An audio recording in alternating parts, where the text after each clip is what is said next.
I've sat down there for a number of years and never thought I would get up here. So, first of all, I'd really like to say thank you to the SVG. They put this event on every year, and not only this event, everything they do for television. They've been wonderful. So, then congratulations to this year's other inductees. Unless anyone's gone through this process, you have no idea how special it is and how honored we are to be asked to join. So how lucky are we tonight? We get to sit here and we listen to the best wordsmiths in our industry ply their craft. I, for one, are absolutely in awe of what they can say. Now, unfortunately for you, you get me.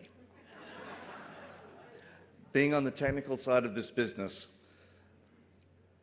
we are much, much, much more comfortable behind the camera than in front of it.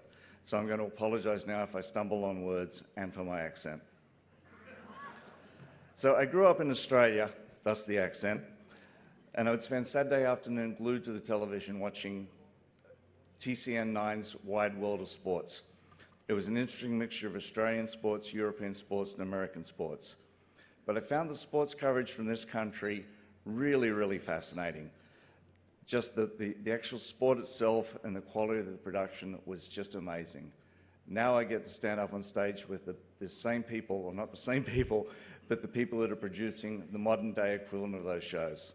And I just have to ask myself, what am I doing here? So back in 1983, I got off the plane in JFK and I had one bag, and I was waiting in baggage claim for it. That bag had everything I owned in the world, and thankfully the baggage people didn't lose it. We had no idea at that stage that we were going to start on a journey that would lead to this. We were just excited to be here and having just a grand adventure. Together with John Porter and Dave Curtis, we moved to Connecticut and built some very large, very heavy cameras that sort of worked in NASCAR race cars. For 3 years, we worked out of that house, and we were constantly making the equipment better. In 1986, we moved to Maryland and moved into a real office and workshop. And then the company really began to grow. You know, we had no grand plan. We just said yes to everything that came along and worked our butts off to make it happen. With all the variety of projects we worked on, there were just two things we had to do every weekend. Sometimes the most important thing was to make great television. The second most important thing was to make payroll. Sometimes we were not sure how we were going to do either, but we just kept at it, and somehow it worked. The funny part is now, 30 years later, we still have the same goals and challenges. Back in those days, Bob Michelson shared the building with John Porter and myself, and now we've all been inducted into the Sports Hall of Fame.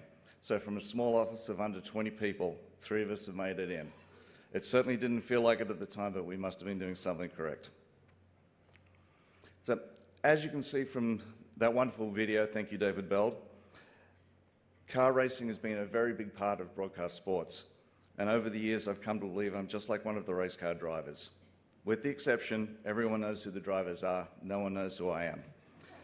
Also, the race car drivers get paid an awful amount of money. I don't, unfortunately. The similarity is that those drivers rely on a huge team of people. They would never make it into turn 1 of the race if it wasn't for the engineers that designed the cars, the fabricators that build them, and then the technicians that go out to the track and set them up every weekend. Broadcast sports is exactly the same.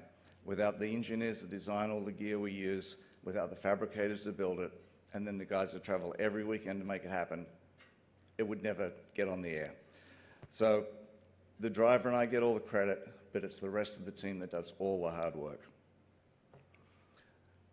In this industry, we lead very, very privileged lives. We get to fly all over the country, sometimes all over the world. Occasionally we get to stay in nice motels, and then we get to be involved in great sporting events that other people pay an awful lot of money to attend. We get paid to go there. We get to do a lot of fun stuff, but none of this would exist if it wasn't for the families that stay home and deal with the realities of life while we're out having fun. So to my wife, Debbie, thank you for everything. You went to all the teachers' conferences, you went to all the soccer games, and I cannot tell you how many Saturdays I was away, but you never complained about it all. Thank you. Then to our 3 children, Kate, Evan, and Natalie. I'm sorry I missed the teachers' meetings and the soccer games. But I think because I wasn't home as much, I couldn't mess things up a lot, so you've turned out wonderfully. We're so proud of you.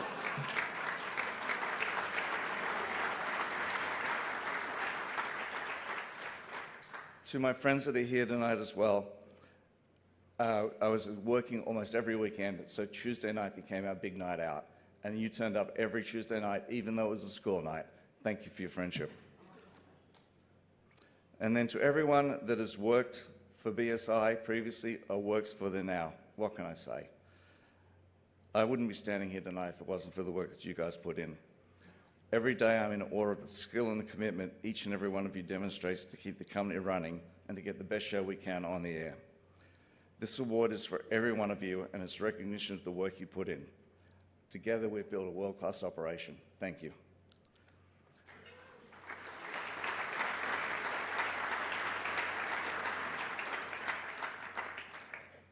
We have always strived to provide the tools the production need to get the story told.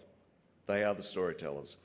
Without your need for these tools and for your help in implementing them, there would be no need for BSI.